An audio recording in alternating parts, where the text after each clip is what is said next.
নমস্কার বন্ধুরা, আমি সুনিতা তারাসুন্দরী ভেজ চ্যানেলে সকলকে স্বাগত। আজকে আমি লাউ মৌরি করে দেখাচ্ছি। বন্ধুরা, আমার ভিডিওটি তোমাদের যদি ভালো লেগে থাকে অবশ্যই একটা লাইক করবে। আমার চ্যানেলটি যারা সাবস্ক্রাইব করেছো তাদেরকে অসংখ্য ধন্যবাদ, আর যারা এখনও সাবস্ক্রাইব করোনি তাদের কাছে অনুরোধ রইল চ্যানেলে সাবস্ক্রাইব করে নেওয়ার জন্য। পাশে থাকা বেল আইকনটি প্রেস করে অন করে দেবে পরবর্তী ভিডিওগুলো সবার প্রথম দেখার জন্য। আর বন্ধুরা, আমি এখানে লাউটা কিন্তু কেটে নিচ্ছি, আর ছোট ছোট করে লাউগুলো কাটছি। আর এই লাউটা কিন্তু খুবই কচি লাউ, তো একটু দানা হয়নি। অনেক লাউয়ের মোটা মোটা মানে দানা হয়ে যায়, শক্ত শক্ত। এটা কিন্তু একেবারে মানে কচি বলে হয়, তো একটু দানা নেই। তো এইরকম লাউই কিন্তু লাউ মৌরি পক্ষে খুবই ভালো। আর এখানে আমি শুঁটি দেবো আর আদা এটা ছাড়িয়ে নেব। তো আর আমি এই দেখো আলুগুলো কেটে এখানে একটু ভাপিয়ে নিচ্ছি। তো লাউ মৌরি করার জন্য এইভাবে যদি আলু কেটে নেওয়া যায়, আর মানে লাউ মৌরিটা খেতে ভীষণই ভালো লাগবে। তো আমি অল্প করে একটু লবণ দিয়ে দিলাম আর জাস্ট একটু ভাপিয়ে নিলাম। তো এবারে আমি এটা ছাঁকনির সাহায্যে ছেঁকে তুলে নেব। তো আমি কড়ার মধ্যে 2 চামচ তেল দিলাম, তেলটা দিয়ে একটু নাড়িয়ে নিলাম। তো এবারে আমি আলুগুলোকে ভেজে নেব। তো এই আলুটা প্রথমে আমি ভেজে নেব। আলু একটু ভালো করে ভেজে নিলে মানে তরকারিটা ভীষণ ভালো লাগবে। তো আর এর মধ্যে যদি লাউটা দিয়ে দিই কিন্তু ভালো করে ভাজা যাবে না, তার জন্য আমি লাউটা আগে ভেজে নিচ্ছি, আগে আলুটা ভেজে নিচ্ছি। তো এই আলুর সঙ্গে কিন্তু আমি যে শুঁটিগুলো ছাড়িয়ে রেখেছি ওগুলো ভেজে নেব হালকা করে। তো উল্টে পাল্টে আমি এটা ভেজে নিচ্ছি।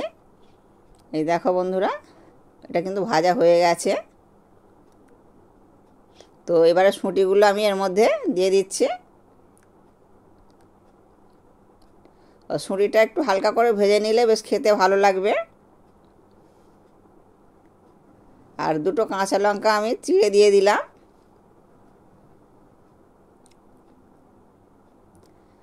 এক চামচ কাশ্মীরি লঙ্কা,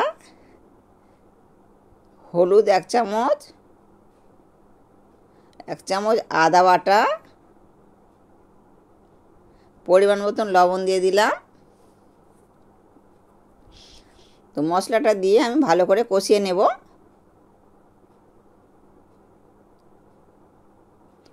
তো এবার আমার এটা কিন্তু কষানো হয়ে গেছে। এর মধ্যে কিন্তু আমি লাউটা এবারে দিয়ে দেব।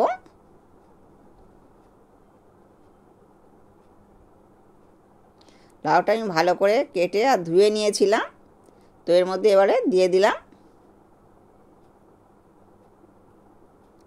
দেখেই বুঝতে পারছো বন্ধুরা, খুব সুন্দর লাউটা। তো এই লাউটা কিন্তু খুবই কচি। আর লাউ মৌরি করতে গেলে এরকম কিন্তু কচি দেখে লাউই করতে হবে, তাহলে কিন্তু অসাধারণ খেতে হবে। তো আমরা তো অনেক সময় বড়ি দিয়ে করি, বা বন্ধুরাও অনেকেই করেছো বড়ি দিয়ে বা জিরে ধনের গুঁড়ো দিয়ে। আজকে কিন্তু আমি ওগুলো না দিয়ে আমি এটা সম্পূর্ণ মৌরি দিয়েই করব। তো বন্ধুরা, তোমরা একবার হলেও মৌরি দিয়ে এইভাবে লাউ রান্না করবে, খেতে ভীষণ ভালো লাগে।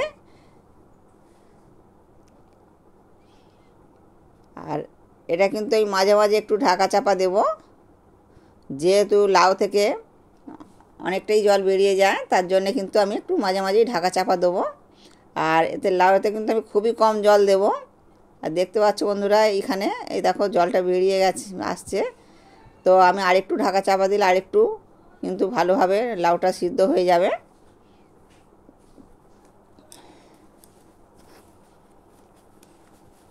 তো লাউটা আমি আরেকটু ঢাকা দিয়ে দিলাম। তো মাঝে মাঝে এরকম ঢাকা চাপা দিয়ে করলে কিন্তু স্বাদটা ভীষণ ভালো হয়।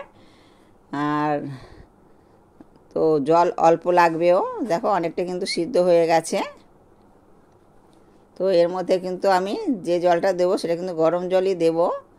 তো আমি এখানে অল্প একটু জল দেব। তো 1 কাপ জল দেব, 1 কাপ জল দিলেই হয়ে যাবে। তো আমি গরম জলটা 1 কাপই ঢেলে নিচ্ছি।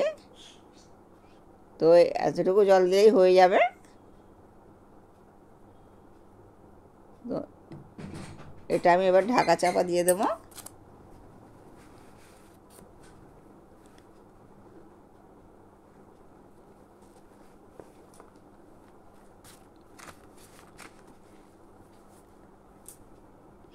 গ্রীষ্মকালে ঘাম হয়ে শরীর থেকে যে জল বেরিয়ে যায় তার অনেকটা পূরণ করে লাউ,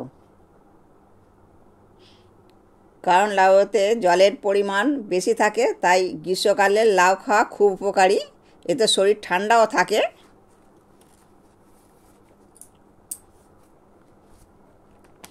আর আমি এখানে 2 চামচ মৌরি দিচ্ছি, মৌরি গুঁড়ো। তো এটা আমি ভেজে আর গুঁড়ো করে রেখেছিলাম, তো মৌরিটা আমি লাস্টের দিকে এটা দিলাম, যেহেতু আমি ভেজে রেখেছিলাম। তো মৌরিটা ওই জন্যে আমি লাস্টের দিকে দিয়ে দিলাম। আর দেখো বন্ধুরা, এখানে কিন্তু আমার অনেকটাই সিদ্ধ হয়ে গেছে। তো মাঝে মাঝে আমি ঢাকা চাপা দিয়ে করছি, দেখতেই পাচ্ছ বন্ধুরা। এইভাবে কিন্তু লাউ মাঝে মাঝে ঢাকা খুলে চাপা দিয়ে করলে আর ভীষণ ভালো খেতে লাগে। তো এই দেখো আলুটা গলে গেছে আর লাউটাও কিন্তু গলে গেছে।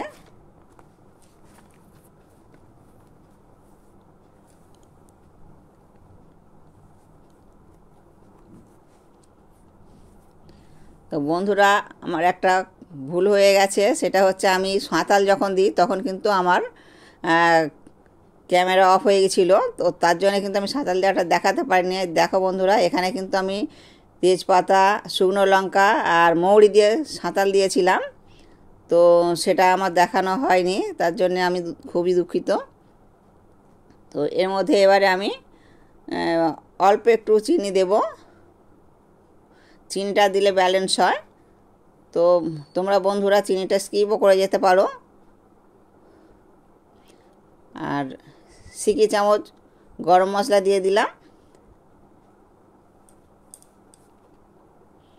আমার এই সহজ রেসিপিগুলো দেখে যদি ভালো লাগে তাহলে প্লিজ আমার চ্যানেলে সাবস্ক্রাইব করবে আর বেশি বেশি করে শেয়ার করবে।